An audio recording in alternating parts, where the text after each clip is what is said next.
UERJ Entrevista. Temas atuais comentados por professores e pesquisadores.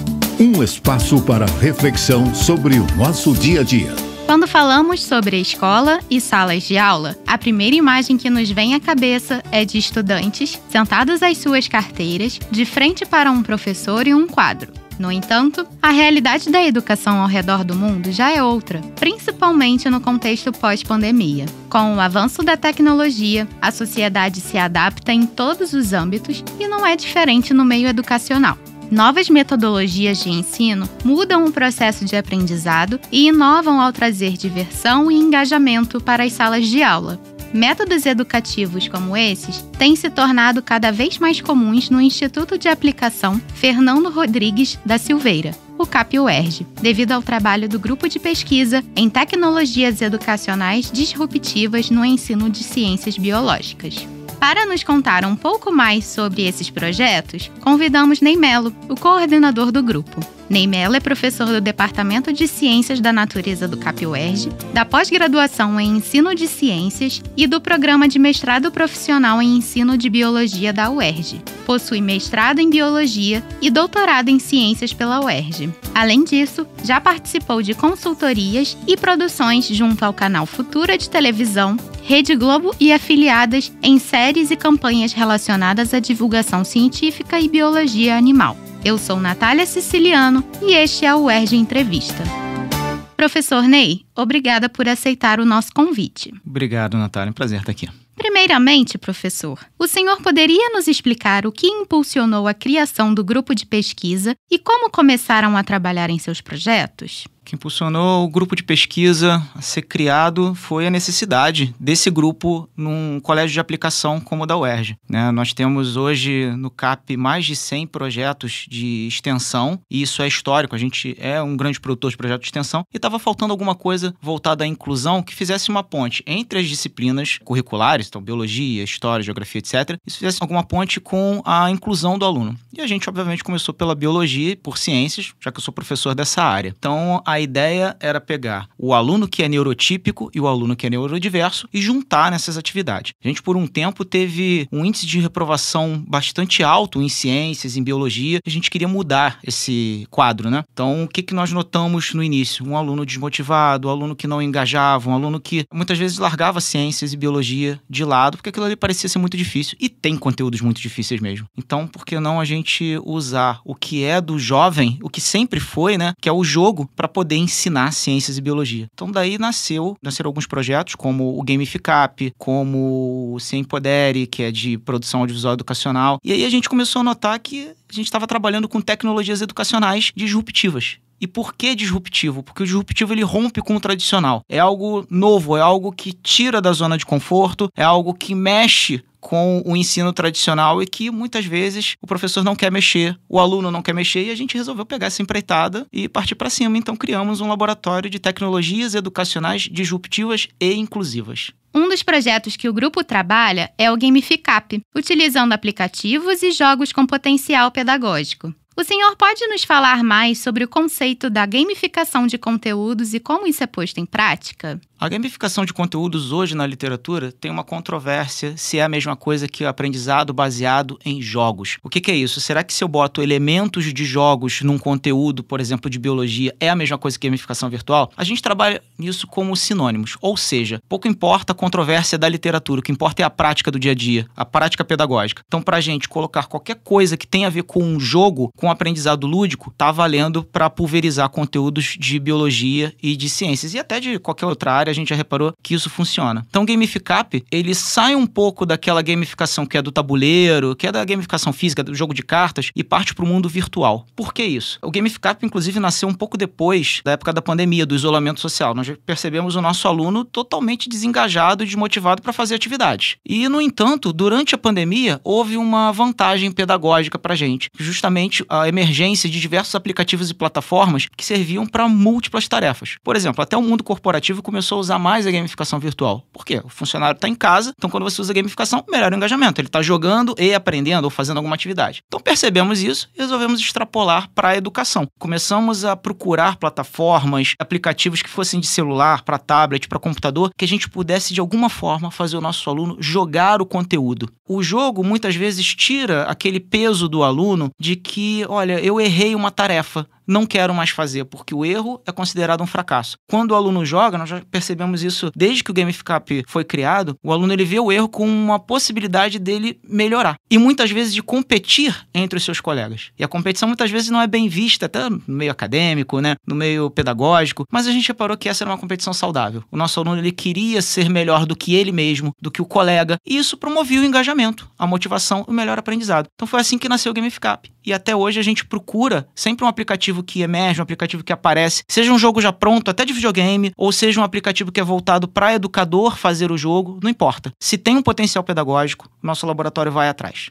Professor Ney Melo, o senhor também produz e apresenta o programa Rádio Animal na Rádio Roquete Pinto, o primeiro programa de edutretenimento e divulgação científica neste formato no Rio de Janeiro. O senhor poderia nos explicar como é o processo de produção do programa? Como é feita a seleção de tópicos a serem tratados e qual é a linguagem abordada? A Rádio Animal ela é toda pautada em Science Telling e edutretenimento. Ou seja, o Science Telling é uma contação de histórias científicas e o edutretenimento é você educar entretendo. São dois termos que foram criados pela National Geographic. O edutretenimento já há algumas décadas e o Science Telling um pouco mais recente. Então a gente pega um pano de fundo que seja atual, pode ser Copa do Mundo, Olimpíadas, algum programa que esteja passando naquele momento, uma animação ou até mesmo alguma história da Segunda Guerra Mundial. E a gente pulveriza de ciência ali. Porque a gente reparou que para fazer divulgação científica é importante dar aquilo que quem está ouvindo, quem está assistindo, está querendo receber. E não aquilo que a gente, que é professor, acha que a pessoa tem que receber. Primeiro a gente tem que conquistar a nossa audiência. E depois, sim, a gente vai aumentando um pouco mais aquele conteúdo. Então, muitas vezes, a gente pega artigos acadêmicos, resumos que saíram bem recentes, no mesmo ano, de congressos, e pega aquela informação e coloca dentro de uma história. Uma das séries, por exemplo, que mais fez sucesso na Rádio Roquete, que é onde tem a Rádio Animal, onde tem o quadro, é Eu Juro que é Verdade. Então são informações sobre o mundo animal, né? A Rádio Animal ela é toda em cima disso. Informações sobre o mundo animal que parecem mentira, mas foram verdadeiras. Então, por exemplo, se eu conto sobre a história do Mike, o frango sem cabeça, eu conto sobre a história desse frango aí que existiu mesmo e sobre como é que funciona o sistema nervoso. O que fez aquele animal estar vivo? Ou se eu conto, por exemplo, sobre os circos de pulga, eu falo sobre o que é fake, o que é realidade no mundo da ciência e falo sobre a classificação das pulgas ou sobre a evolução filogenética das pulgas. Enfim, eu educo a minha audiência, mas eu também entretenho essa audiência. E eu acho que isso tem sido a tônica de estar há tantos anos, mais de década no ar, a Rádio Animal. Então, sempre pegar essas histórias e que elas possam ser usadas dentro de sala de aula. E isso é muito importante. Todas as histórias que a gente escreve, produz, são usadas dentro do CAP UERJ. Além do Gamificap da Rádio Animal, o grupo de pesquisa possui também outros dois projetos, o podcast Se Empodere e a extensão em produção audiovisual educacional.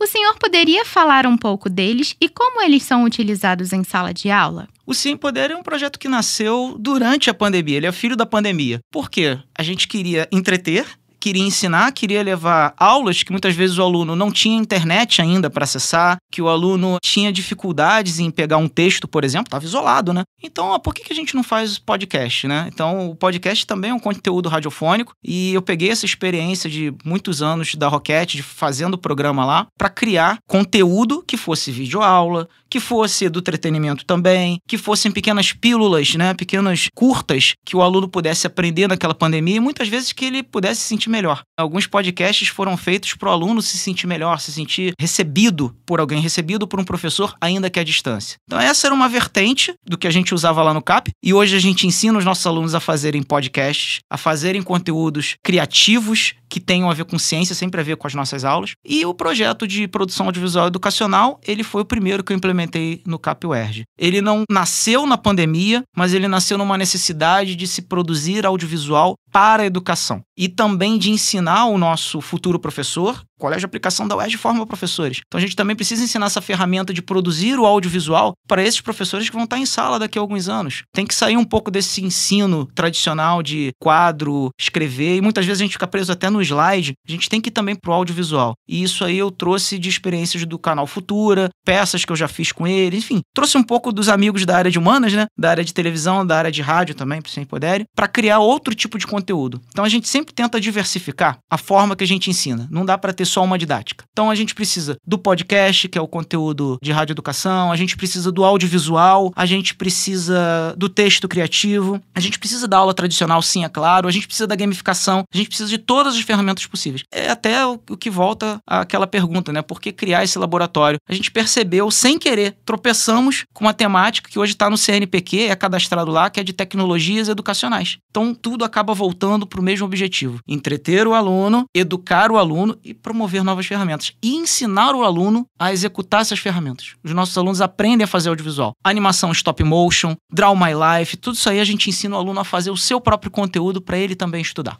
De acordo com seus estudos e pesquisas, professor, qual é a importância dessas novas metodologias de ensino e das diferentes maneiras de se fazer divulgação científica? Quais os resultados que o grupo pôde perceber com essas abordagens? O principal resultado é a inclusão. O mundo é muito diverso, mas diversidade não é inclusão. Diversidade é você ter múltiplas possibilidades, múltiplas facetas. Incluir é você fazer com que essas múltiplas facetas não sejam separadas na hora de uma aula, na hora da execução de um exercício, que aquele aluno que muitas vezes tem TDAH, tem dificuldade para aprender, tem TEA, né, que é o transtorno do espectro autista, tem dislexia, enfim, aquelas dificuldades que no capacitismo a gente olha e fala, não, esse aluno aqui não vai conseguir aprender isso aqui, não vai conseguir aprender sobre a mitocôndria, não vai conseguir aprender sobre a Segunda Guerra Mundial, não, vamos dar uma outra atividade para ele mais facilzinha, não. Quando a gente usa essas ferramentas tecnológicas que são do mundo desse cara, a gente traz esse aluno neurodiverso para dentro da sala de aula. E aí o que nós temos visto ao longo desses anos com esses projetos de inclusão é que o aluno que tem autismo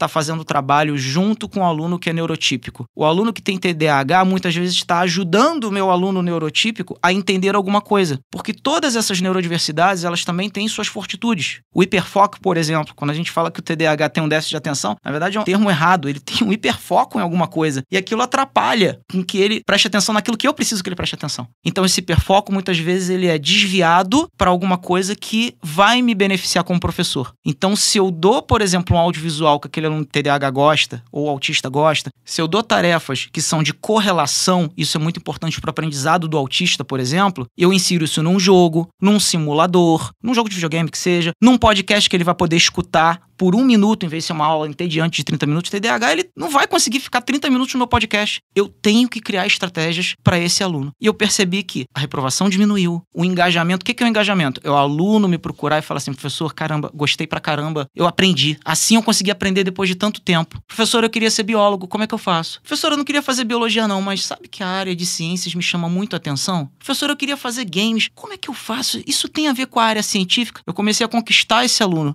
ficou incluído nas minhas atividades. Ele começou a se sentir mais querido, bem-vindo, engajado, motivado toda vez que tem um jogo, um podcast, alguma coisa tecnológica, porque aquilo é o mundo dele. E é o nosso também. Muito obrigada, professor Ney Mello, por sua participação. Obrigado, Natália. Foi um prazer.